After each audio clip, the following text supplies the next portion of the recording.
अस्सलाम वालेकुम। कैसे हैं आप सब? उम्मीद है कि ईमान और सेहत की बेहतरीन हालत में होंगे। आज की हमारी रेसिपी है सूजी का हलवा, जो बहुत ही डिलीशियस और यमी होता है खाने में, और ये बहुत इजी बन भी जाता है। तो आइए फिर स्टार्ट करते हैं हमारी रेसिपी के। 3 टेबल स्पून ऑयल, काजू 2 टेबल स्पून, बादाम 1 टेबल स्पून, मुनक्के 1 टेबल स्पून। अब हम इसे मिक्स करके थोड़ा सा फ्राई करेंगे। ये हमारे फ्राई हो चुके हैं, अब हम इसे निकाल लेंगे। मैंने ऐड किया यहाँ पर इलायची 2 अदद, सूजी 1 कप,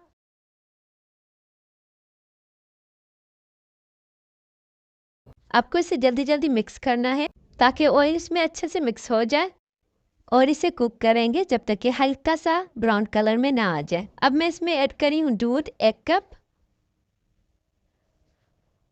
मिक्स करेंगे अच्छे से और फिर इसे कुक करेंगे तकरीबन 5 मिनट। उसके बाद हम ऐड करेंगे चीनी 1/3 कप। दोबारा से हमें इसे कुक करना है जब तक हमारी चीनी इसमें मिक्स ना हो जाए। और फिर हमने जो ड्राई फ्रूट्स फ्राई किए थे अब वो ऐड कर देंगे। ये रेसिपी हमारी बनकर तैयार हो गई है। अगर आपको मेरी रेसिपी अच्छी लगी हो तो प्लीज़ लाइक, कमेंट और सब्सक्राइब ज़रूर कीजिएगा, और मुझे अपनी दुआ में याद रखिएगा। फिर मिलते हैं नई वीडियो के साथ, नई रेसिपी के साथ। खुदा हाफिज़।